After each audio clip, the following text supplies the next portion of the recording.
Hi children, how are you? I am GS Rawat here, and today we will learn about uh, class 4th GK, and we have already learned in this series uh, two chapters before, and today we will learn its lesson number 3. Its name is Games in Vocabulary. Games in Vocabulary means आज जो ये छोटा सा एक games है, शब्दकोश का game है. शब्दकोश, वोकेबलरी मीन्स शब्दकोश.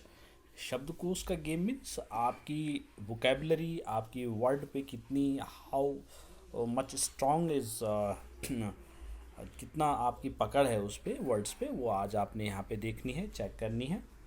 सो let's learn with me. Make words by adding some letters to the given word parts. अब आपने क्या करना है कि ये यहाँ पे एक सेंटेंस दे रखा है और इसमें से एक वर्ड का एक पार्ट दे रखा है, कुछ शब्द का आधा हिस्सा दे रखा है या एक लेटर ले रखा है.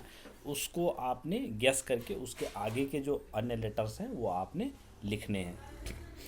As it is given one example already है. We buy things with this. The answer is MON. So money. Because इसका मतलब है कि वी बाई थिंग्स, हम चीज़ों को खरीदते हैं. किस चीज़ से खरीदते से? MON. तो MON के आगे क्या लग जाए? EY, money.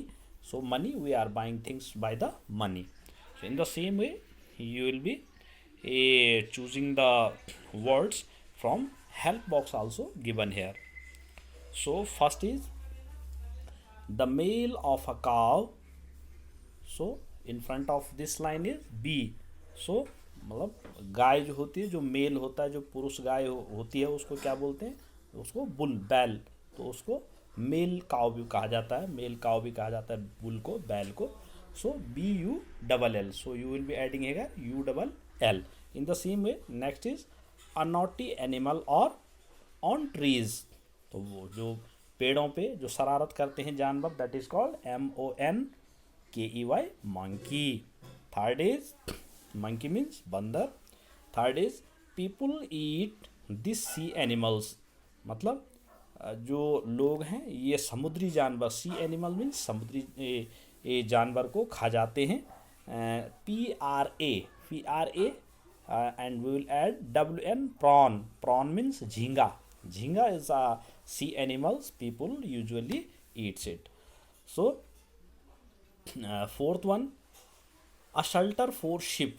A shelter for ships means जो हमारी शिप्स होते हैं, समुद्री जहाज होते हैं, तो जहाँ पे वो रुकते हैं सारे आकर के, जो स्टेशन होता है उनका, दैट इज़ कॉल्ड हार्बर. उसको हिंदी में बंदरगाह. Harbour means bandargah. HARBOUR, harbour. Harbour means bandargah. तो a shelter for ships is called harbour.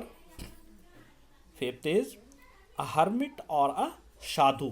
Hermit और साधु, जो साधु संत होते हैं उनको हर्मिट भी कहा जाता है, और उनको इंग्लिश में pure English we have to call them monk. MONK, monk. Monk means sadhu. So number 6, the thing fired through rifles और पिस्टल. मीन्स राइफल और पिस्टल से जो हम फायर करते हैं, जिस चीज़ से हम फायर करते हैं वो क्या होती है? BULLET, bullet. That is called bullet. जिसके द्वारा फायर होती है that is called bullet. The thing is bullet. So number 7, the insect found in beds. The insect found in beds means जो बिस्तर के नीचे, जहाँ हम सोते हैं बेड्स पे, हमारे बेड्स पे पाए जाने वाले जो कीड़े होते हैं, वो क्या कहते हैं उनको? That is those are called BED, bed, and BUG, bug. Bed bug. Bed bug means khatmal. खटमल आप लोगों ने सुना ही होगा, खटमल. That is mostly going to be found in the beds. So that is called bed bug. So number 8, we aim at this in shooting, archery, etc. So we aim this in shooting means जब हम shooting करते हैं, गोली चलाते हैं, निशानेबाजी करते हैं या धनुष बाण चलाते हैं, तो हमारा एक टारगेट होता है जिस पे हम एक निशाना होता है, एक एम होता है, एक लक्ष्य होता है जिस पे हम target, that is called target. GET target, target means निशाना, लक्ष्य। तो वो आर्चरी और शूटिंग में यूज होता है। तो in the same way that is the target in the 9 point, to take away someone by force means किसी व्यक्ति को जबरदस्ती अगर कहीं ले जाया जाता, that is called kidnap, KID kid, NAP nap, kidnap, that is called kidnap.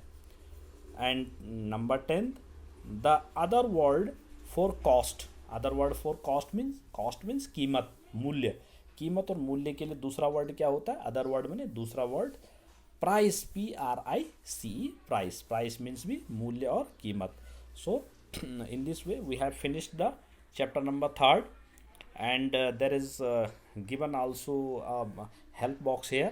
You have to see the words also in the help box, and some figures also like monk, monkey, bull and bedbug, already given also the figures here. So in the same way you have to read the chapters and write down the chapter in your notebook, and learn the chapters, because this is the games in vocabulary power. It will strong your vocabulary power. So you have to learn and write down it. So thank you very much. In this way we have finished this third one chapter. So thanks everyone.